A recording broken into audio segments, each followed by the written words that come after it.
Hello, hello, hello, and thank you for checking out The Luttrell Show. I'm Jason, and here are the stories for Friday, March 5th. So the headlines are, many states are back to normal. Like, a lot of states are back to normal.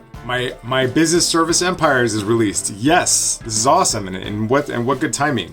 And then the third story is, yes, the Times Square thing was a disaster, but Guy Fieri is actually my hero. I kind of love that guy. All right, so the first story is several states roll back COVID restrictions, and this comes from BeerNet, which was an affiliate with Wine and Spirits and Beer Business Daily. So they quote, I'm quoting them as saying, some states are really itching to get back to normal, it seems. As sister publication Beer Business Daily reported this morning, a handful of states have started to pull back on various COVID restrictions, including ending mask mandates and increasing capacity limits at businesses, even fully reopening in Texas and Mississippi. So here are a couple of the actual specific things that are happening. Texas opening back up at 100% next week, rescinding the state's mask mandate, and that starts on March 10th. So Mississippi back to full capacity, and there's no mask mandate. Okay. So Louisiana is increasing capacity to 75%, and all the bars in the state, regardless of the positivity rate in the area, can reopen for limited indoor dining service at 25% capacity. Louisiana bars operating in a parish that holds a lower than 5% virus positivity rate can now increase indoor capacity from 25% to 50%. Just a specific note about New Orleans, they're still going to remain in phase 2 with bars at 25% capacity, and restaurants are still open at 50% capacity. Goes on to Michigan. So Gretchen Whitmer says that starting today, the state will increase capacity constraints on bars and restaurants from 25% to 50%, with a maximum number of 100 people in the bar, and will also extend the indoor dining curfew from 10 o'clock to 11 o'clock p.m. Yay, we're adults again. All right, so Massachusetts is oddly enough following suit, so they no longer have to follow capacity limit. They will still be required to keep at least 6 feet of distance between patrons per local. They still have to follow the physical distancing rules. So large venues can also reopen at half capacity up to 500 people. So take note of that. Event producers, caterers and event mixologists, things are starting to open again. In South Carolina, they're resuming regular alcohol service this week, ending the 11 o'clock COVID area curfew. And then Chicago is allowing 50% maximum number of 50 people and can remain open until 1 o'clock in the morning. San Francisco, which is like which has been probably one of the stricter cities, major cities that I've noticed, is that San Francisco is reinstating indoor dining, which had been banned since November. And so you can start, starting today, you can, there's 25% capacity with no more than 100 people in a specific bar. So this is big news. This is an indication that, one, that the vaccines are working, and two, that business is starting to reopen, and it's going to happen really, really fast. So obviously, hopefully they're keeping track of the numbers, and that everybody's being safe but it appears that things are starting to normalize again. So that means that for event producers, for mixologists, for event mixologists, that events are going to start happening again, although on a much more limited scale. So we hope that we can do this responsibly. I would say even if you don't have to wear your mask, it's still okay to wear a mask, guys. Okay, so the next big story is for me that Service Empires is released. Service Empires is, this is my own story for my own business, but I couldn't be more excited to announce the launch of my 6-week sales and marketing workshop called Service Empires. What I've noticed is that although we may be epic craftspeople, we're historically terrible at sales marketing, like really bad. We're just not that good at defining our niches, creating irresistible offers, and identifying exactly who we should be targeting in our marketing. So once this is all done, it's time to close deals. And so that's where the sales part comes in. So this workshop is a comprehensive course and course hybrid. It's got one-on-one and group coaching.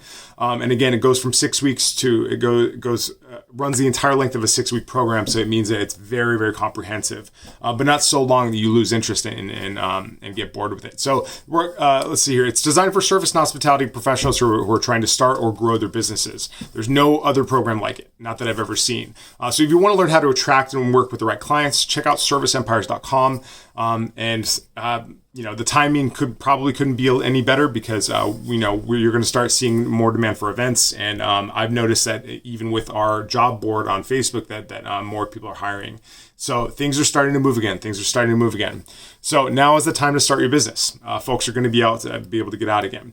All right, the third story is from a guy that I really like, and he is like the famous butt of all of our jokes, but we love to make fun of Guy Fieri. So the headline reads Welcome to Flavortown. And it talks about how Guy Fieri partners with Robert Earl, the king of themed restaurants, on Flavortown ghost restaurants throughout the country. Now, this isn't what I thought it was when I read the headline. It's actually a little bit different than this. And it is, like, they're kind of like baby ghost kitchens inside of existing kitchens. So the story reads, the Flavor Towns, or Flavorstown, as Eater is kind of questioning, mostly operate out of the kitchens of restaurants such as Buca di Beppo, Brio Italian Grill, Bravo Italian Kitchen, and Bertucci's. Some of these restaurants have already opened their kitchens to ghost restaurants, which have also been called virtual brands or delivery-only concepts. For example, Bravo Italian Kitchen in De Perez, Missouri, is the home of both Flavortown Kitchen and Mr. Beast Burger, the ghost kitchen-proof concept of the YouTube sensation Mr. Beast. So Fieri's already owns a small chain called Chicken Guy with Robert Earl, and the owner owns Bertucci's, Bravo, Brio, and Buca di Beppo. So these are national, I guess, casual dining Italian chains. So additionally, Earl, who built this empire on theme restaurants such as Planet Hollywood, is the founder of Virtual Dining Concepts, which oversees Mr. Beast Burger and Taiga Bites. Of course. So Fieri has been spending a lot of time during the pandemic raising money and advocating for restaurant workers. This is part of why he's my hero, even after the Times Square disaster, and feeding firefighters in North Carolina. He raised $21.5 million for a relief fund with the National Restaurant Association, from which restaurant workers could apply for $500 grants. While places like Buca di Beppo are hardly independent restaurants, presumably Fieri's restaurant concept keeps some members of the service industry employed at a time when restaurant work is precarious. I have this whole rant about the consolidation of casual dining and how I think that there's going to be a massive consolidation into commercial real estate and into small fast casual brands. You're already starting to see this a lot with it started with Italy and many places before that, but as far as like these branded experiences that are much more consolidated than going into and dining at a one brand experience. So the other thing I took away from this is that this is like super smart business, and it's time to hedge your bets, bartenders and chefs. This is the time when it's time to develop in-home dining concepts, because you can build a brand for yourself and deliver it in people's homes independently, because people still want that fine dining experience. But I think that it's going to be harder and harder to get because of the consolidation that I see that's happening with these concepts like Flavortown. And again, these are like sub kitchens operating inside of existing other kitchens. So there is going to be a lot of this happening, and there's going to be a demand for in-home dining and in-home mixology. So I've been banging that drum for a while, so hopefully somebody's listening down the road. But for story ideas, comments, errors, and omissions, please send a message to Jason Luttrell on any social media platform, or email podcast@jasonluttrell.com, or head to hello.jluttrell.com. All articles are property of their original publishers, so please be sure to check out the show notes at shownotes.jluttrell.com. Head to our group, Service and Hospitality Entrepreneurs, on Facebook to join the discussion, or search for Jason Luttrell on YouTube, Instagram, Twitter, Clubhouse, or subscribe to The Luttrell Show wherever you get your podcasts. Be sure to pick up my book, Bartender is a Business, on Amazon. And for dang sure, please head to serviceempires.com and learn how to be a business in 6 weeks or less. I've been Jason Luttrell, and I will see you next time.